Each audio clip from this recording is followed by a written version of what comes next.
বন্ধুরা, ফেলে দেওয়া জিনিস দিয়ে আজকের করব জবা গাছের পরিচর্যা। মাসে একবার এই তরল খাবার যদি তোমরা গাছে প্রয়োগ করো তাহলে বাগানের কোনো জবা গাছে কিন্তু কুঁড়ি আর ঝরে পড়বে না। জবা গাছে ফুল না আসা, কুঁড়ি ঝরে পড়া একটা কমন সমস্যা। এই সমস্যা আমাদের সবার বাগানেই থাকে। মার্কেটের বিভিন্ন রকম ফার্টিলাইজার বা পেস্টিসাইড প্রয়োগ করেও কিন্তু এই সমস্যার সমাধান আমরা করতে পারি না। দেশি জবা অথবা হাইব্রিড জবা, যে কোনো জবা গাছেই কিন্তু এই সমস্যাটা খুব বেশি দেখা যায়। বর্ষাকালে অথবা গ্রীষ্মকালে সবসময় এই কুঁড়ি ঝরার সমস্যা লেগে থাকে। তো আজকের এই ভিডিওতে সম্পূর্ণ ঘরোয়া পরিচর্যায় কুঁড়ি ঝরা কিভাবে বন্ধ করতে হয় সেটা দেখাবো, এবং গাছে কিভাবে প্রচুর পরিমাণে ফুল ফোটাবে সেটাও দেখাবো। তো আজকের এই ভিডিওটা সম্পূর্ণ মনোযোগ দিয়ে দেখতে থাকো, একটু স্কিপ করো না বন্ধুরা। স্কিপ করলে অনেক কিছুই মিস করে ফেলবে। নমস্কার, আমি লাবণী, আমার বাগানে তোমাদের সবাইকে জানাই স্বাগত। বন্ধুরা, কোন ঘরোয়া ফার্টিলাইজার গাছে প্রয়োগ করব সেটা তো অবশ্যই দেখাবো, কিন্তু তার আগে কয়েকটা ট্রিক্স বলবো, যে ট্রিক্সগুলো এই বর্ষাকালেই আমাদের ফলো করতে হবে। বর্ষাকালে এই ট্রিক্সগুলো ফলো করলে বাগানের প্রত্যেকটা জবা গাছ অগণিত ফুলে ভরে যাবে। তো প্রথমেই বলবো ট্রিক্স নাম্বার 1। বন্ধুরা, আমাদের বাগানে যে সমস্ত জবা গাছে খুব কম কুঁড়ি আসছে অথবা একেবারেই আসছে না, তো সেই সমস্ত জবা গাছে আমরা এখন কিন্তু হালকা পিঞ্চিং করব। কারণ আমরা যদি এই সময় জবা গাছের পিঞ্চিং করি, গাছ খুব তাড়াতাড়ি ঝোপালো হবে, আর গাছ যত বেশি ঝোপালো হবে গাছে কিন্তু নতুন নতুন প্রচুর পরিমাণে কুঁড়ি আসবে।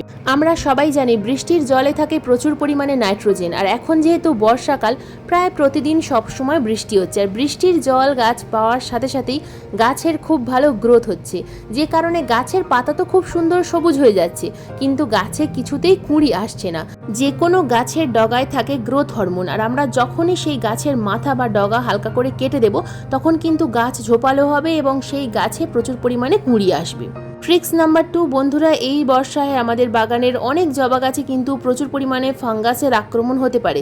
তো যদি তোমাদের বাগানের কোনো গাছের ডাল দেখো শুকিয়ে যাচ্ছে, তাহলে সেই গাছের ডাল কিন্তু তোমরা কেটে দেবে। যেখান থেকে শুকিয়ে গেছে ঠিক তার নিচ থেকে কেটে দেবে এবং সেই কাটা জায়গায় ফাঙ্গিসাইডের প্রলেপ লাগিয়ে দেবে, না হলে গাছটা কিন্তু সম্পূর্ণরূপে ডাইব্যাক হয়ে মারা যেতে পারে এই বর্ষাকালে।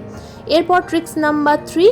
গাছের যে সমস্ত শুকিয়ে যাওয়া ফুল বা পচা ফুল থাকবে এগুলোকে আমাদের তুলে ফেলতে হবে। এর আগেও কিন্তু আমি তোমাদেরকে বলেছি এই কাজটা কিন্তু ভীষণ গুরুত্বপূর্ণ বন্ধুরা, কারণ অনেক সময় দেখা যায় যে গাছের মধ্যে ফুল ফুটে শুকিয়ে যাবে তবু ফুলগুলো ঝরে পড়বে না, অথবা ফুল শুকিয়ে ঝরে গাছের টবের গোড়ায় পড়বে এবং গাছের গোড়ায় ফাঙ্গাস অ্যাটাক হবে। যেহেতু এখন বর্ষাকাল, তাই এই কাজটা আমাদের অবশ্যই করতে হবে। Tricks number 4। বন্ধুরা, যে সমস্ত গাছ আমরা প্রতিস্থাপন করেছিলাম 6 মাস আগে বা 4 মাস আগে, যে সমস্ত গাছ অনেক বড় হয়ে গেছে বৃষ্টির জল পেয়ে, গাছ আমরা 6 ইঞ্চি টবে বসিয়েছিলাম, সেই গাছগুলোকে আমাদের 8 ইঞ্চি টবে রিপোর্ট করতে হবে, অথবা 8 ইঞ্চি টব থেকে 10 ইঞ্চি টবে রিপোর্ট করতে হবে। তবে এই মুহূর্তে রুট বল না কাটাই ভালো, রুট বল কাটলে কিন্তু গাছে ফাঙ্গাস অ্যাটাক হতে পারে। বন্ধুরা, আজকের ভিডিওতে আমি দেশি এবং হাইব্রিড দুটো জবা গাছ নিয়েই কথা বলবো। Taiwan, Australian, American, Pune, Bangalore অথবা দেশি ভ্যারাইটি জবা গাছ, যে সমস্ত জবা গাছ আমাদের বাগানে আছে প্রত্যেকটা জবা গাছেই কিন্তু এই ফার্টিলাইজার প্রয়োগ করা যাবে। কারণ সমস্ত জবা গাছেই কিন্তু এখন যে কমন সমস্যা সেটা হলো কুঁড়ি ঝরে পড়ার সমস্যা এবং গাছে কুঁড়ি না আসার সমস্যা। তো প্রথমেই আমরা যে কাজটা করব, আমাদের বাগানে আমি প্রথমে দুটো জবা গাছ এখানে দেখাচ্ছি। দেখো, দুটো জবা গাছেই কিন্তু আমি পরিচর্যা করে দেখাবো। টবের মিডিয়াতে প্রচুর পরিমাণে আগাছা হয়ে থাকে এই বর্ষায়, তো আমার টবের মিডিয়াতে তেমন কোনো আগাছা নেই, আমি আগে থেকেই পরিষ্কার করে রেখেছি। তো দেখো, দুটো একটা আগাছা ছিল, সেগুলোকে আমি কিন্তু তুলে ফেললাম। আগাছা পরিষ্কার করার পর টবের মিডিয়া হালকা করে খুশে দিতে হবে, কারণ বৃষ্টি হয়ে যাওয়ার পর যখনই একদিন অথবা দুদিন বৃষ্টি হয় না, ঠিক সেই সময় টবের মিডিয়াটা লক্ষ্য করবে যে খুব বেশি শক্ত হয়ে গেছে। তাছাড়া অনেক সময় দেখা যায় যে টবের মিডিয়ার উপরে প্রচুর পরিমাণে শ্যাওলা হয়েছে, তো এই বিষয়টা কিন্তু খুব খারাপ। এই সময় আমাদের গাছে ফাঙ্গাস অ্যাটাক সব থেকে বেশি হয়। তাছাড়া টবের মিডিয়াতে প্রচুর পরিমাণে এই সময় কিন্তু পোকামাকড়, পিঁপড়ের আক্রমণ বেড়ে যায়। তো আমাদেরকে কি করতে হবে, প্রতি সপ্তাহে অথবা 15 দিন অন্তর অন্তর টবের মিডিয়াটা খুশে রাখতে হবে। টবের মিডিয়া খুশে দিলে টবের মিডিয়াতে পিঁপড়ের বাসা কম হয়, গাছের টবের মিডিয়াতে পোকামাকড়ের আক্রমণ কম হয় এবং গাছের শিকড় আলো বাতাস গ্রহণ করতে পারে, যে কারণে আমাদের গাছের খুব ভালো বৃদ্ধি হয়। তাই সব সময় টবের মিডিয়াটাকে আলগা রাখার চেষ্টা করবে, টবের মিডিয়া যেন কখনোই কম্প্যাক্ট হয়ে জমাট বেঁধে না যায়। তো দেখো, আমি কিন্তু প্রত্যেকটা টবের মিডিয়া খুব ভালোভাবে খুশে দিচ্ছি। তো টবের মিডিয়া খুশে দেওয়ার পর আমাদেরকে কিন্তু গাছ ফুল সানলাইটের মধ্যেই রাখতে হবে।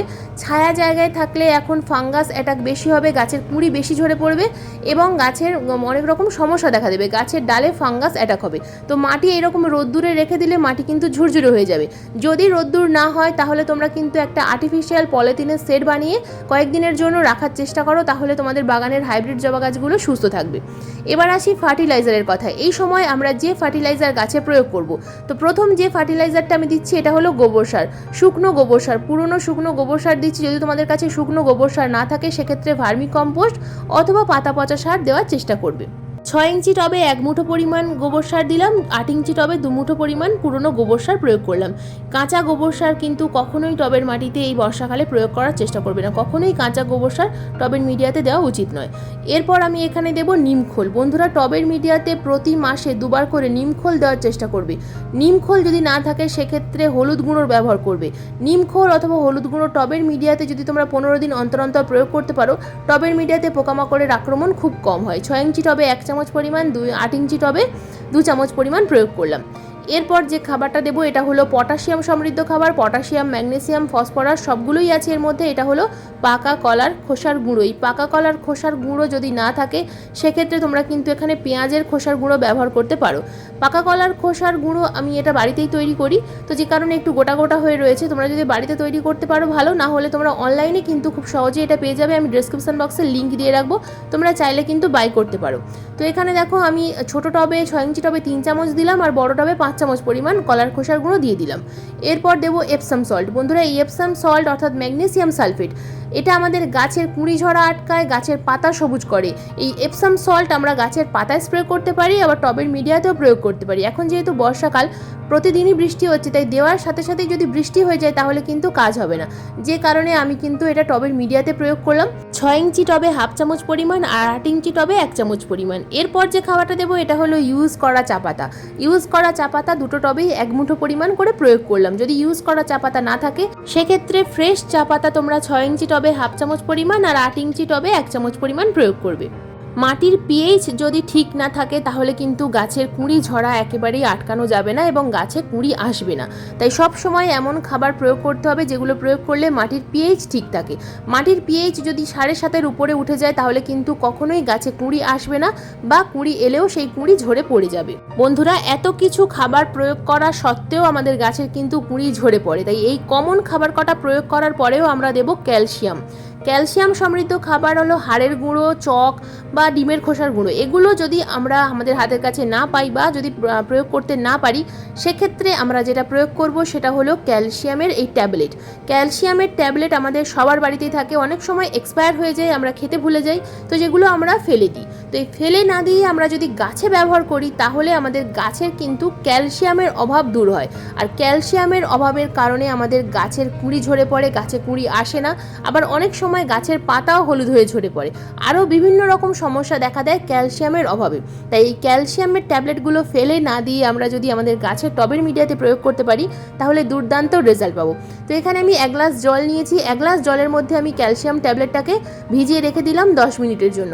10 মিনিট পরেই তোমরা দেখতে পাবে যে এই ক্যালসিয়াম ট্যাবলেট জলের মধ্যে মিশে গেছে। তো এবার এই 1 গ্লাস জল আমরা 1 লিটার সাধারণ জলের মধ্যে মিশিয়ে নেব, তারপর আমরা গাছে প্রয়োগ করব। কখনোই সরাসরি ক্যালসিয়াম ট্যাবলেট আমরা টবের মিডিয়াতে প্রয়োগ করব না, সব সময় জলের সাথে মিশিয়ে তবে আমরা গাছে প্রয়োগ করব। তো এটা কিন্তু টবের মিডিয়াতে যখন আমরা খাবার দিচ্ছি সেই একই দিনে প্রয়োগ করতে পারবো। 1 লিটার জলের সাথে মেশানোর পর আমরা একটা 6 ইঞ্চি টবে 1 গ্লাস পরিমাণ এই লিকুইড তরল প্রয়োগ করব। 8 ইঞ্চি টবে 2 গ্লাস পরিমাণ প্রয়োগ করব, 10 ইঞ্চি টবে 3 গ্লাস পরিমাণ প্রয়োগ করব, আর যদি 12 ইঞ্চি বা 14 ইঞ্চি টবে গাছ থাকে বা 20 ইঞ্চি টবে গাছ থাকে সেক্ষেত্রে আমরা কিন্তু 1 লিটার লিকুইড সবটাই প্রয়োগ করব। তো টবের সাইজ অনুযায়ী, গাছের বয়স অনুযায়ী কিন্তু আমাদেরকে গাছে খাবার প্রয়োগ করতে হবে। যে কোনো ছোট গাছ যেহেতু ছোট টবে থাকে সেক্ষেত্রে 6 ইঞ্চি টবে আমরা 1 গ্লাস দেবো, 8 ইঞ্চি টবে আমরা 2 গ্লাস পরিমাণ দেবো। তো এইরকমভাবেই কিন্তু আমাদেরকে এই লিকুইড খাবার প্রয়োগ করতে হবে। মাসে 1 বার অথবা 2 বার তোমরা এই খাবার কিন্তু গাছে প্রয়োগ করবে, তাহলেই তোমরা দুর্দান্ত রেজাল্ট দেখতে পাবে। বন্ধুরা, এই খাবার যে শুধুমাত্র জবা গাছেই দিতে পারবে তা নয়, বাগানের অন্যান্য গাছেও কিন্তু এই খাবার তোমরা প্রয়োগ করতে পারবে। যে সমস্ত গাছে কুঁড়ি ঝরার খুব বেশি সমস্যা দেখা দেয় প্রত্যেকটা গাছে এই খাবার তোমরা প্রয়োগ করতে পারবে।